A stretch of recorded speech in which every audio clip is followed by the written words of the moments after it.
UGC university grants commission భారతదేశంలో ఉన్నత విద్యను ముందుకు తీసుకెళ్ళడానికి దశాబ్దాల క్రితం ఏర్పాటైన కమిషన్ ఇది. అయితే అక్టోబర్ 7, 2015న యూజీసీ ఒక నిర్ణయం తీసుకుంది. జాతీయ అర్హత పరీక్ష నేషనల్ ఎలిజిబిలిటీ టెస్ట్ ఎన్ఈటీ అంటారు. ఎన్ఈటీకి సంబంధించి ఎన్ఈటీయేతర ఫెలోషిప్ను నాన్ ఎన్ఈటీ ఫెలోషిప్ను రద్దు చేస్తూ తీసుకున్న నిర్ణయం విద్యార్థి లోకంలో తీవ్ర ఉద్రిక్తత కలిగించింది. ఫలితంగా గత కొద్ది రోజులుగా కొన్ని వందల మంది విద్యార్థులు నిరసన తెలపడం, పోలీసులు లాఠీచార్జ్ చేయడం, వారిని అరెస్ట్ చేయడం కూడా జరిగాయి. ఈ నేపథ్యంలో ఒక 8 మంది విద్యార్థి నాయకుల బృందం కేంద్ర మంత్రి స్మృతి ఇరానీ గారిని కలవటం, స్మృతి ఇరానీ గారు ఈ నాన్ ఎన్ఈటీ విద్యార్థులకు ఫెలోషిప్ ఆపుతున్న నిర్ణయాన్ని వెనక్కి తీసుకుంటున్నట్టు ప్రకటించడం జరిగాయి. అసలు ఈ యూజీసీ ఎన్ఈటీకి సంబంధించి ఇటువంటి నిర్ణయం తీసుకోవడానికి కారణం ఏంటి, అలానే ఈ నిర్ణయంపై వెనక్కి వెళ్ళడానికి కూడా కారణం ఏంటి, అసలు యూజీసీ గ్రాంట్స్ ఎలా వినియోగం అవుతున్నాయి, ఇలాంటి అంశాల మీద ఈరోజు మనం ప్రధానంగా చర్చిద్దాం. ఈరోజు చర్చలో మనతో పాటు పాల్గొనడానికి ఉన్నారు Shri P Shyam garu, research associate, Hyderabad central university. తర్వాత professor Ravindranath garu, dean development and UGC affairs, Osmania university. Shrimati K Pushpaleela garu, BJP అధికార ప్రతినిధి, మాజీ మంత్రి, మాజీ లెక్చరర్ కూడా వారు.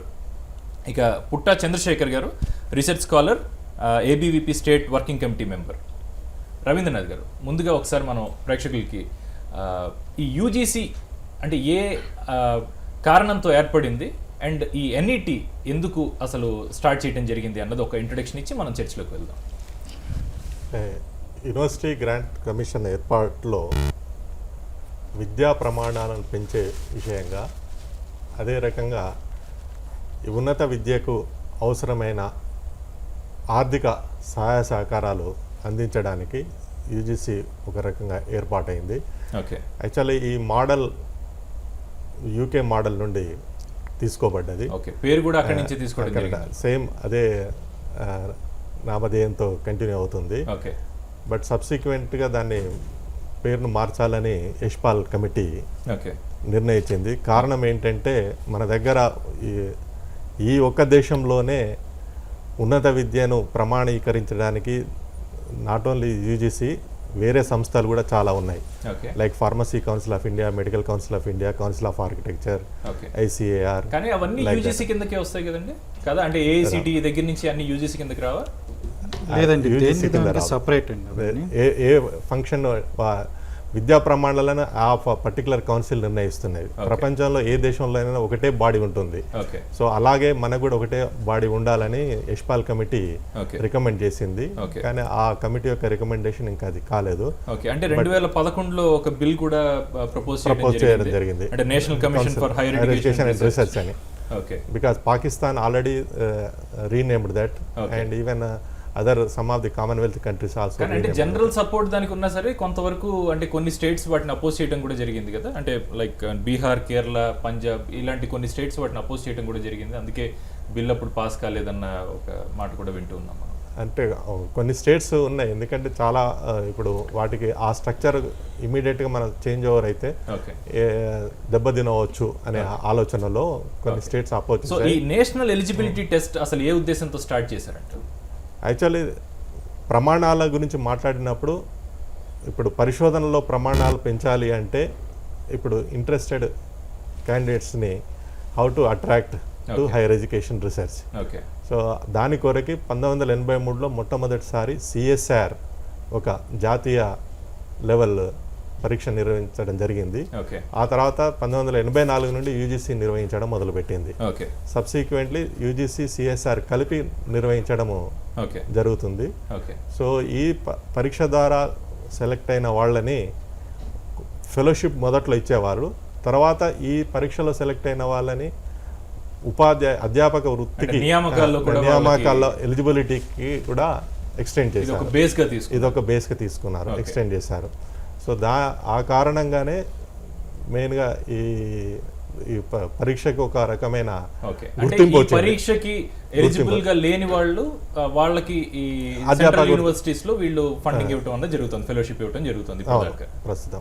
ఓకే, అంటే యాక్చువల్గా ఏమైందంటే 2008లో సుఖ్దేవ్ తోరట్ గారు యూనివర్సిటీ గ్రాంట్స్ చైర్మన్గా ఉన్నప్పుడు ఒక నిర్ణయం తీసుకున్నారు అన్నట్టు. రీజనల్ ఇంబ్యాలెన్సెస్ కొన్ని జరుగుతున్నాయి, ఎందుకంటే అన్ని చోట్ల నుండి విద్యార్థులు ఈ పరీక్షను క్వాలిఫై కాలేకపోతున్నారు. కాబట్టి ఇప్పుడు ఉన్నత విశ్వవిద్యాలయాలలో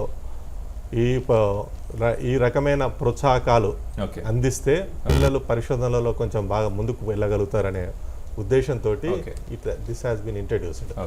ఇది సో మెయిన్ కారణం ఏంటంటే ఇప్పుడు మనం అంటే చూస్తున్న దాన్ని బట్టి ఎంఫిల్ చేస్తున్న వాళ్ళకి ఒక 18 నెలలు 5,000 రూపాయలు ప్రతి నెల ఇవ్వటం, అండ్ పిహెచ్డి చేస్తున్న వాళ్ళకి 4 సంవత్సరాల వరకు నెలకి 8,000 రూపాయలు ఇవ్వటం అన్నది మనకి జరుగుతుంది. నాన్ ఎన్ఈటీ స్టూడెంట్స్ 3 సంవత్సరాలు ఇస్తారు, ఒక సంవత్సరం అవకాశాన్ని బట్టి అవసరాన్ని బట్టి మినిమం 3 years ఇస్తారు, ఒక సంవత్సరం చేస్తారు. సో ఇప్పుడు సడన్ గా దీన్ని ఆపేయాల్సిన అవసరం ఏమొచ్చింది, ఆ నిర్ణయం ఎందుకు తీసుకున్నారంటారు? అంటే నిర్ణయం తీసుకోవడానికి కారణం ఏంటంటే నెట్ ఫెలోషిప్స్ పెంచాలనే ఆలోచనతోటి దీన్ని తీసుకున్నారు. జాతీయ నెంబర్ ఆఫ్ ఫెలోషిప్స్ పెంచాలని, జేఆర్ఎఫ్స్ని పెంచాలని, జూనియర్ ఫెలోషిప్స్ పెంచాలనే ఉద్దేశంతో నిర్ణయం తీసుకోవడం జరిగింది. ఎందుకంటే ఈ ఫెలోషిప్లో అమౌంట్ చాలా తక్కువగా ఉంటుంది. ఇప్పుడు అదర్ ఫెలోషిప్లో జాతీయ పరీక్ష ద్వారా సెలెక్ట్ అయిన వాళ్ళకి దాదాపు హెచ్ఆర్ఏతో కలిపి హైదరాబాద్ లాంటి నగరంలో 30,000 వరకు వస్తుంది. దీంట్లో హెచ్ఆర్ఏ అనేది ఉండదు, ఓన్లీ 8,000 ఉంటుంది. సో వీళ్ళు ఏం చేస్తున్నారంటే మాకు కూడా ఫెలోషిప్ పెంచాలి అని కోరుతున్నారు. సో మీరు ఫెలోషిప్ పెంచాలని కోరి మీ ఫెలోషిప్స్ జేఆర్ఎఫ్స్నే మేము పెంచుతాము, ఈ ఫెలోషిప్ అనేది తీసేస్తామన్నారు. శ్యామ్ గారు, ఇప్పుడు అంటే స్టూడెంట్ కమ్యూనిటీ నుంచి ఈ నాన్ ఎన్ఈటీ ఫెలోషిప్స్ ఆపటాన్ని ఎలా చూస్తున్నారు మీరు?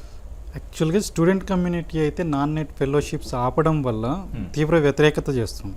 సో యూనివర్సిటీ ఆఫ్ హైదరాబాద్లో 21st రోజు ప్రొటెస్ట్ చేయడం జరిగింది ఆల్రెడీ. సో సర్క్యులర్ ఎప్పుడైతే యూనివర్సిటీకి రీచ్ అయ్యాదో ఇమీడియట్ మాకు తెలియగానే మేము ప్రొటెస్ట్ చేసాము టు అపోజ్ ద సర్క్యులర్ అన్న. సో ఎందుకంటే దాదాపు యూనివర్సిటీలో దాదాపు ఆల్ సెంట్రల్ యూనివర్సిటీస్లలో ఐఐటీస్లలోనే మేజర్గా ఈ నాన్ నెట్ ఫెలోషిప్ యూటిలైజేషన్ అవుతుంది. సో వేరేజ్ స్టేట్ యూనివర్సిటీస్కి వచ్చే వరకు దాని యూటిలైజేషన్ వేరే విధంగా ఉంటుంది. So for example Osmania Kakatiya యూనివర్సిటీని తీసుకుంటే అక్కడ యూజీసీ ఫెలోషిప్, యూజీసీ సిపేపా ఫెలోషిప్స్ అని ఉంటాయి, బిఎస్ఆర్ ఫెలోషిప్స్ అని ఉంటాయి, చాలా ఇండివిజువల్ యూనివర్సిటీస్ పరిధిలో ఉంటాయి. కానీ వేరే సెంట్రల్ యూనివర్సిటీస్కి వచ్చే వరకు ఏంటంటే సెంట్రల్ యూనివర్సిటీస్లలో మేజర్గా తీసుకునేది జేఆర్ఎఫ్ ఎలిజిబిలిటీ తోటి పిహెచ్డి తీసుకుంటారు. కానీ ఎంఫిల్కి ఎలాంటి ఎలిజిబిలిటీ అనేది ఉండదు, ఎంట్రన్స్ ఎగ్జామ్ రాయాలి, అడ్మిషన్ ఇచ్చేస్తారు. సో వారికి యాక్చువల్గా వాళ్ళ స్పాన్ వచ్చేసి 12 months, కానీ extendable for 6 months. So total 18 months అవుతుంది. సో మరి ఎలాంటి ఫెలోషిప్ లేకపోతే వీళ్ళు ఎలా చేయాలి రీసెర్చ్ అనేది? So MPhil mandatory for the social science students. So life సైన్సెస్లలో ఇది తీసేశారు. సో అంటే కొన్ని స్టేట్ యూనివర్సిటీస్ ఫాలో అవుతున్నారు. ఇప్పుడు ఆల్రెడీ ఎగ్జిస్టింగ్ స్టూడెంట్స్ కి అది ఎలాగో కంటిన్యూ చేస్తాం, ఆ తర్వాత వాళ్ళకి ప్రొఫెసర్ గారు చెప్పినట్టుగా ఎన్ఈటీ నుంచే చేస్తాము అన్న వాదనతోటి మీరు ఏకీభవించట్లేదా? సో అది ఏకీభవించమండి. ఎందుకంటే ఇప్పుడు మీరు బీహార్కి వెళ్ళండి, తర్వాత ఇంకా ఉత్తరప్రదేశ్కి వెళ్ళండి, తర్వాత ఆంధ్రప్రదేశ్కి రండి, మేజర్గా రీజనల్ స్టడీస్, రీజనల్ లాంగ్వేజెస్లలో స్టూడెంట్ చదువుతారు. సో వేరే నెట్కి వచ్చే వరకు మీకు ఓన్లీ ఇంగ్లీష్ ఆర్ హిందీలో ఉంటుంది. మరి ఓన్లీ హిందీలో ఉన్నప్పుడు ఇప్పుడు తెలంగాణ వాళ్ళు, ఆంధ్రప్రదేశ్ వాళ్ళు హిందీలో ఎలా మాట్లాడతారు? మాట్లాడలేరు. వాళ్ళు ఇంగ్లీష్ మాధ్యమంలోనే రాయాలి. ఇంగ్లీష్ మాధ్యమంలో కొన్ని క్వశ్చన్స్ అర్థం కావు పిల్లలకి. సో ఇమీడియట్ రాయమంటే ఎలా రాస్తారు వాళ్ళు? సో అది ఒక సమస్య వస్తుంది.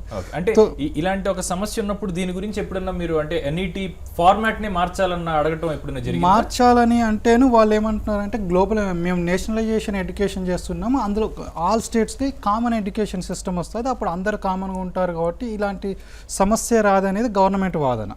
సో అది ఎన్డీఏ గవర్నమెంట్ ఏం చేస్తుందో మనం చూడాలి. పుష్పలీల్ గారు, అంటే ఎన్ఈటీలో ఈ సమస్య ఉంది, సో దానివల్ల మాకు ఎన్ఈటీ కొంతవరకు ఇబ్బంది అవుతుంది అన్నది స్టూడెంట్ లీడర్స్ చెప్తున్నారు. మీరు దాన్ని ఎలా చూస్తారు? అంటే నిజంగానే తెలుగు మీడియం బ్యాక్ డ్రాప్ నుంచి వచ్చిన వాళ్ళు ఇంగ్లీష్లో కానీ హిందీలో కానీ అది ఆన్సర్ చేయాలంటే ఎంత కష్టం ఉంటుందంటారు?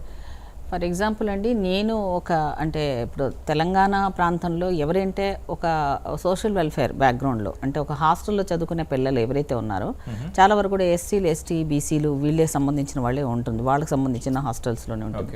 యాజ్ ఏ మినిస్టర్గా నేను చూసిన అంతకన్నా ముందు నేను లెక్చరర్, నేను ఎంఫిల్ చేశాను, నేను కూడా రీసెర్చ్ స్కాలర్ చేశాను ఉస్మానియా యూనివర్సిటీలో. అప్పుడు నాకు ఈ ప్రాబ్లం వచ్చింది. ఎందుకంటే మాకు సరే ఇచ్చే డబ్బులు నేను తెలుగు మీడియంలోనే చదివాను, Okay. కానీ రీసెర్చ్ కంపల్సరీ. రీసెర్చ్లో మనకు కొన్ని థీసెస్ అన్ని కూడా ఇంగ్లీష్లోనే ఉంటాయి, బుక్స్ కూడా Articles, అవైలబిలిటీ అవే articles, ఉంటుంది. international కాబట్టి articles మనం అన్ని కూడా చదువుకునే గవర్నమెంట్ స్కూల్స్ అన్ని కూడా తెలుగు మీడియమే ఉన్నాయి అప్పుడు. ఇప్పుడంటే గవర్నమెంట్స్లో కొంచెం అవేర్నెస్ వచ్చింది కాబట్టి ఇంగ్లీష్ మీడియంని స్టార్టింగ్ నుంచే ఇంట్రడక్షన్ ఇస్తున్నారు. చాలా బెస్ట్ మెథడ్ అనమాట. Right. కానీ అప్పుడు ఉండే పద్ధతిలో ఇప్పుడున్న పరిస్థితిలో కానీ యూనివర్సిటీ లెవెల్లో కానీ స్కాలర్షిప్స్ ఇప్పుడు కొంతమంది మేధావులు ఉన్నారండి, వాళ్ళకి వాళ్ళు ఈ దీంట్లో సెలెక్ట్ అయ్యారంటేనే వాళ్ళు చాలా క్లెవర్స్ అని, వాళ్ళు ఇచ్చే దానివల్ల ఇన్వెస్టిగేట్ చేయడం దేశానికి మేధావులు అవసరం. కాబట్టి ఎన్నో రకాల వేస్టేజ్లు ఎన్నో జరుగుతున్నాయి, ఎన్నో స్కామ్లు జరుగుతున్న మనకి మన మోదీ గారు గవర్నమెంట్ వచ్చిన తర్వాత అలాంటిది ఏమీ లేకుండా విజ్ఞులు మేధావులు అనే వాళ్ళు కావాలి అనుకున్నప్పుడు ఈ రీసెర్చ్ స్కాలర్స్కి ఇంకా ఎంకరేజ్మెంట్ చేయాలి. అదే టైంలో దీంట్లో కొన్ని అమెండ్మెంట్స్ చేయాలి. ఇప్పుడు అంటే ఎలా తను చెప్పినట్టుగా Amendments చేయాల్సిన పరిస్థితి ఉన్నప్పుడు అసలు ఇస్తున్నదే ఆపేస్తున్నాం అన్నది ఖచ్చితంగా కదా panic కదా situation create చేసే అది అవకాశం చాలా లేదు. అది వాళ్ళు